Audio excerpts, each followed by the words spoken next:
کے بھیک مانگیں گے، جب وہ جا کے کشکول پھیلائیں گے، جب وہ جا کے منگتے بنیں گے، تو پوری دنیا تم پاکستانیوں کو ٹھڈے مارے گی، بھکاری سمجھے گی۔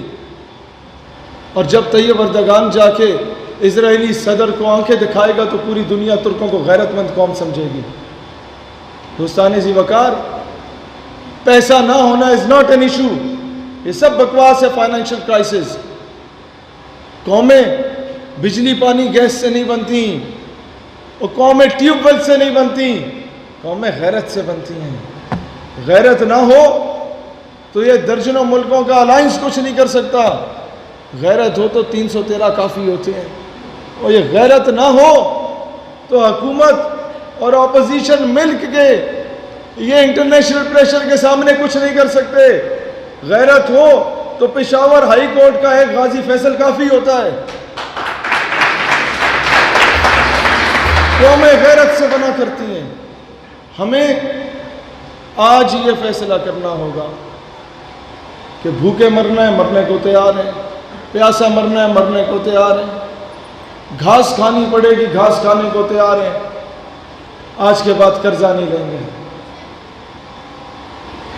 آج وزیر اعظم فیصلہ کرے کہ میں سب سے پہلے اپنے 300 کنال کے بنی گالا کے پلاٹ کو بیچتا ہوں، قومی خزانے میں جمع کراتا ہوں، میں اس کے بعد پھر نواز شریف کے اور رائیونڈ کے محل لے کے قومی خزانے میں جمع کراتا ہوں، پھر بلاول ہاؤس زرداری کے جتنے بھی ہیں پاکستان میں قومی خزانے میں جمع کراتا ہوں، تو یقین کرو یہ قوم کی مائیں بہنیں بیٹیاں اپنے زیور بھی بیچنے کو تیار ہوں گی۔ لیکن پہل آپ کرو، یہ ڈرامے بازی نہیں چلے گی کہ وہ ڈیم فنڈ والا بابا، وہ فراڈیا جو تھا ثاقب نثار، وہ آگے قوم کو چونا لگا کے دفع ہو جائے اور قوم پھر 10 روپے کا میسج کرنے کو بھی تیار نہیں ہوتی۔ یو ہیو ٹو، پہل آپ کو کرنی ہوگی۔ قائد اعظم جو دنیا کے مہنگے ترین وکیل تھے، سب سے پہلے اپنی ساری جمع پونچی مہاجرین کی آبادکاری کے لیے لگائی، تو اس وقت جا کے قوم نے بھی کچھ کیا۔ آپ کے ان علاقوں سے جب قدرت اللہ شہاب گزر رہے تھے، شہاب نامہ میں لکھتے ہیں کہ جناب میں بیوروکریٹ تھا، جیپ میں جا رہا تھا، 1-2 بیوروکریٹ میرے ساتھ تھے، تو آزادی حاصل کیے چند وقت ہی ہوا تھا، تو ایک بابا اور ایک اس کی بیگم بوڑھی عورت، وہ کٹے پٹے کپڑوں میں بوریا بسترا اٹھا کے جا رہے تھے، بڑی بھاری بوری پکڑی ہوئی تھی، تو ہم نے اسے گاڑی میں بٹھایا، کہا کدھر جا رہے ہو؟ اس نے کہا پتر مجھے اگر محکمہ مال یا بیت المال والوں کے دفتر لے جاؤ۔ اس دن کہتا مجھے غصہ آ گیا، میں نے کہا بابا ٹھیک ہے تو غریب ہے، لیکن سارا پاکستان غریب ہے، تو ابھی جا کے پیسے مانگے گا پاکستان کو؟ بنا جمعہ 8 دن ہوا ہے۔ اس نے کہا نہیں پتر، یہ جو لوگوں کے ہاتھ پاؤں کٹ گئے تھے نا، ہندوؤں نے مارا تھا، ان کے ہاتھوں میں جو کانوں میں بالیاں، وہ انگوٹھیاں، وہ چوڑیاں، سونے کی چیزیں، وہ ہم اکٹھا کر کے قومی خزانے میں جمع کرانے، شاید پاکستان کو کوئی فائدہ ہو جائے۔ تو جب قائد اعظم ایسا ہوتا تھا تو عوام ایسی ہوا کرتے تھے۔ جب اوپر نو ڈاؤٹ وزیر اعظم پہ فی الحال مجھے شک نہیں ہے، لیکن جو سائیکو فینٹس اراؤنڈ ہیم، وہ تباہ کریں گے اس ملک کو، تباہ کریں گے۔ انہوں نے مشرف کو بھی تباہ کیا تھا، انہوں نے غریب کو بھی تباہ کیا تھا، انہوں نے اس سے پہلے بہت، میں تفصیل میں نہیں جاتا، اسکول میں فنکشن ہو رہا ہے، لیکن ایک بات میں کہنا چاہوں گا، جس طریقے سے علی بھائی مولویوں کو اٹھا کے ان کا سافٹ ویئر تبدیل کر دیتے ہیں ہمارے حکومت کے لوگ، اسی طریقے سے وہ عبد الشکور نامی قادیانی جو ملک سے باہر دفع ہوا تھا، اس کو ڈونلڈ ٹرمپ کے سامنے پیش کرنے والے سلمان تاثیر کا بیٹا، جو پاکستان کے آئین اور قانون کے خلاف ڈونلڈ ٹرمپ کے سامنے بکواس کر رہا تھا اور دنیا میں پاکستان کو ذلت کا نشان بنا رہا تھا، آج تک اس کی نیشنلٹی کینسل نہیں کی گئی۔ کیا یہ انصاف کا دورہ معیار نہیں ہے؟ کیا یہ انصاف کا دورہ معیار نہیں ہے کہ ہم ناموس رسالت کے لیے اٹھتے ہیں تو ہر دوسرے دن ہمارے گھر کے باہر جناب کبھی آپ کا ایک ایجنسی کا بندہ کھڑا ہوتا ہے، کبھی دوسری کا، کہ ملک کی جو ہے وہ بقا خطرے میں، لیکن وہ میرا جسم میری مرضی والی عورتیں جب نکلتی ہیں، 12-14 عورتیں نیند بنانا حالت میں، تو ڈپٹی کمشنر صاحب جو ہوتے ہیں وہ سب سے پہلے ان کے استقبال کے لیے کھڑے ہوتے ہیں, madam how can I help you. کیا یہ انصاف کا دورہ معیار نہیں ہے؟ تو ہمیں اب دو نہیں ایک پاکستان کا جو نعرہ ہے وہ تبھی پورا ہو سکتا ہے جب میرا کے پی کے کا وہ پٹھان یا ہزارے وال پگڑی پہن کے, دستار پہن کے, داڑھی رکھ کے, پانچے ٹخنے سے اوپر کر کے, ویسٹ کوٹ پہن کے جب کسی چوک چوراہے سے گزرے گا تو اس کو بھی وہی پروٹوکول دیا جائے گا جتنا ایک پینٹ کوٹ اور ٹائی پہننے والے کو دیا جاتا ہے, تو میں سمجھوں گا پاکستان خود مختار ہو چکا ہے. وہی شہید سیالوی جب چھترالی ٹوپی پہن کے پٹھانوں کا حلیہ اختیار کر کے جب چوکی سے گزرتے ہیں تو پوچھا جاتا ہے کہاں سے آئے ہو, کہاں گئے ہو.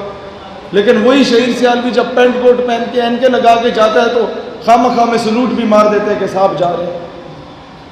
تو اقبال یہی تو روتے تھے, یورپ کی غلامی پہ رضامند ہوا تو, مجھ کو گلا تجھ سے ہے یورپ سے نہیں ہے.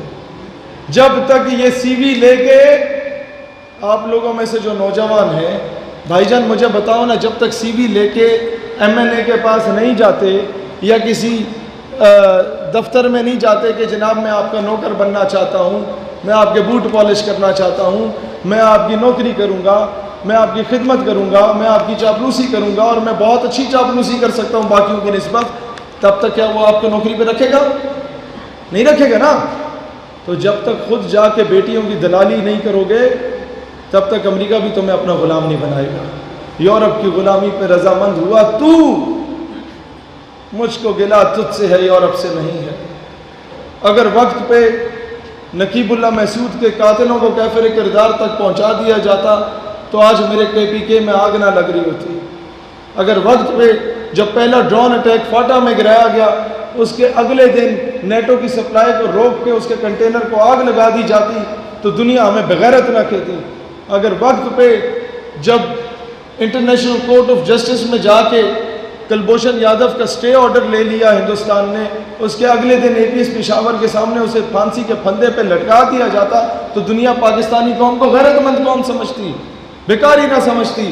ابھی نندن کو بھیجنے کے عوض کرنل حبیب کو یا افضل گرو کی میت کو ہی واپس منگوا لیا جاتا جو کئی سالوں سے ہندوستانی جیل میں سڑ رہے ہیں, تو کم از کم دنیا ہمیں غیرت مند قوم کہتی. ہم نے جیتی ہوئی جنگیں میزوں پہ ہاری ہیں, ڈپلومیسی زیرو ہے. آج بھی اور آج سے پہلے بھی کشمیر کے نام پہ جو لوگ ڈیبیٹ کرنے کے لیے انٹرنیشنل فورمز پہ گئے وہ سب الو کے پٹھے سفارشی گئے.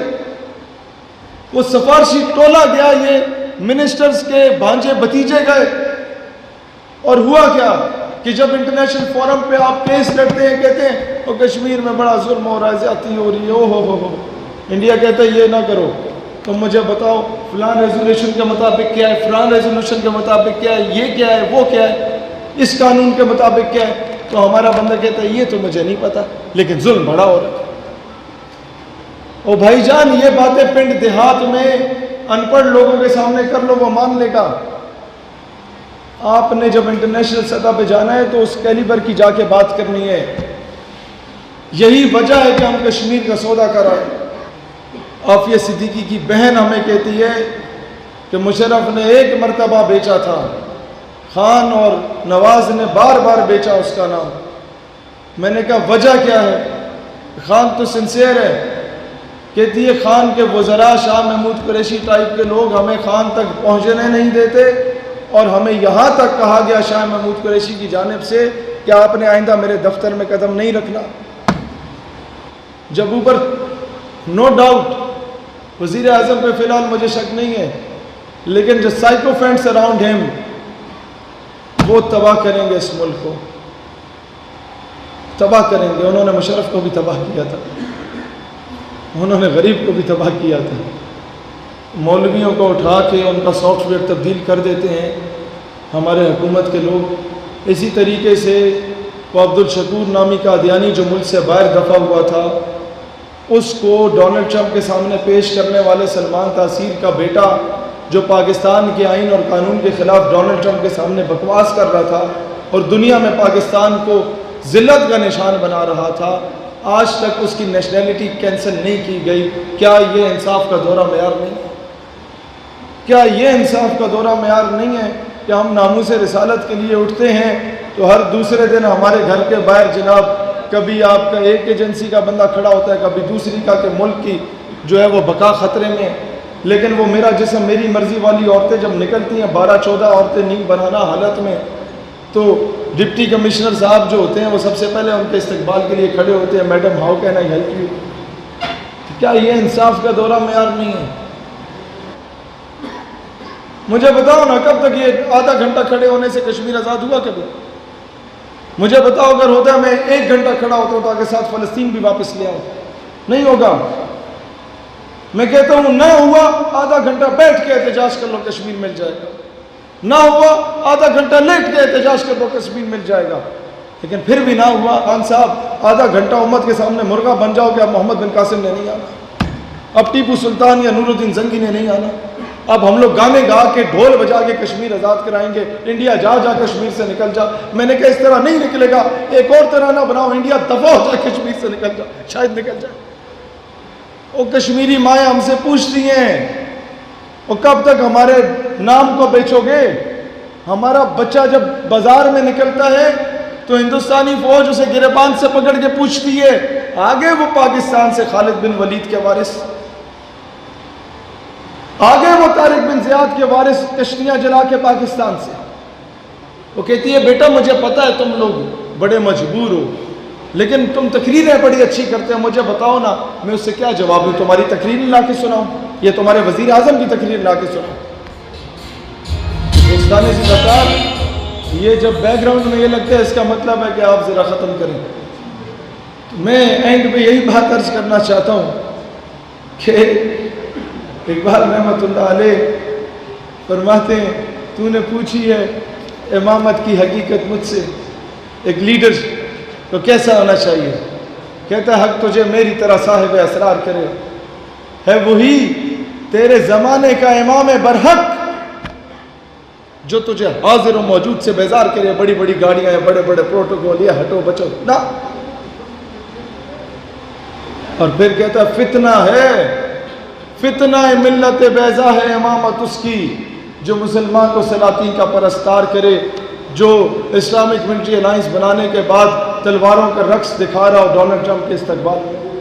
کبھی ایسا ہوا ہے علی بھائی عمران خان نے جلسہ کیا اور مہمان خصوصی نواز شریف کو بلایا ہو؟ نہیں ہوا نا.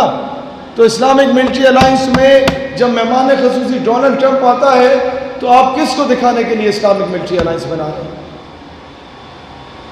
ہم لوگ اوپر سے لے کے نیچے تک انگریزوں کے کتے نہلا رہے ہیں. یہ وائٹ کالر ٹیررزم، اس کے ہم لوگ خود سب سے بڑے حامی ہیں. وہ کیسے؟ یہ یوگانڈا میں اور افریقن کنٹریز میں جو یہ کہتے ہیں یونائٹڈ نیشن کے UN مشن پہ ہم لوگ جا رہے ہیں، تنخواہیں ڈبل ہو جائیں گی، تنخواہیں ٹرپل ہو جائیں گی. وہ کیا ہوتا ہے؟ لوگ سفارشیں ڈلوا کے اپنا نام ڈلواتے ہیں. وہ ہوتا یہ ہے کہ یہ جو پولیو کی ویکسین کے کھاتے میں ساتھ ساتھ یہ لوگ سروے بھی کر لیتے ہیں کہ یہاں تیل کے ذخائر ہیں، یہاں پر گولڈ ریزروز ہیں، یہاں کول ریزروز ہیں، یہاں ہیرے جواہرات کے ذخائر ہیں. تو امریکہ صاحب کیا کرتے ہیں؟ 2 گروپوں میں تصادم کرا لیتے ہیں وہاں پہ. یہ سنو، یہ واہ واہ والی باتیں نہیں، لیکن یہ اپنی نسلوں کو غلامی سے آزاد کرنے والی باتیں. وہ 2 گروپوں کا تصادم کراتا ہے، جہاں 2 بندے قتل ہوتے ہیں BBC بولتا ہے کہ 20 قتل ہو گیا، اور پھر امن کے قیام کے لیے امریکہ خود وہاں جاتا ہے. اور بجائے اس کی کہ دنیا اس پہ تنقید کرے، دنیا کو وہ ہڈی ڈالنے کے لیے وہ دنیا کو وہاں پر آپ کا جو امریکہ صاحب ہے، جو چھوٹے موٹے ممالک جو غریب ممالک ہیں ان کی افواج کو بلا لیتا ہے کہ سپاہی تم دو گے، کرنیل ہمارے ہوں گے، تم لوگوں نے چوکیداری کرنی ہے. اندر جو انجینئر جائے گا اس 4 دیواری کے وہ ہمارا جائے گا. وہ پوری گاڑیاں بسیں بھر دی جاتی ہیں، وہ کنٹینر بھر دیے جاتے ہیں سونے کے، ہیرے کے، وہ جواہرات سے، ان ذخائر سے.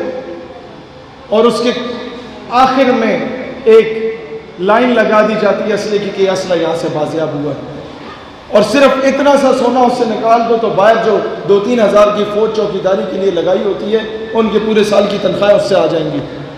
یہ ہوتا ہے وائٹ کالر ٹیررزم، اور دنیا کے ہر ملک کو پتہ ہے کہ ہم امریکہ کا دہشت گردی پھیلانے میں کس طریقے سے ساتھ دے رہے ہیں، لیکن کوئی ملک بغاوت کو تیار نہیں ہے۔ تو یہ بغاوت انشاءاللہ تعالی اسلامی جمہوریہ پاکستان سے اٹھے گی، بغاوت انشاءاللہ تعالی اس پاک سرزمین سے اٹھے گی، جس پاک سرزمین کو لا الہ الا اللہ محمد رسول اللہ کی بنیاد پہ ہم نے بنایا تھا، اور دنیا کو انشاءاللہ یہ بتایا جائے گا کہ محبت کون کرتا ہے، سیاست کون کرتا ہے، مجھے معلوم ہے میری حفاظت کون کرتا ہے، ہم ہی نے لاج رکھی ہے بزرگوں کی یہاں، ورنہ سبھی ٹکڑوں پہ پلتے ہیں، بغاوت کون کرتا ہے۔ بہت شکریہ۔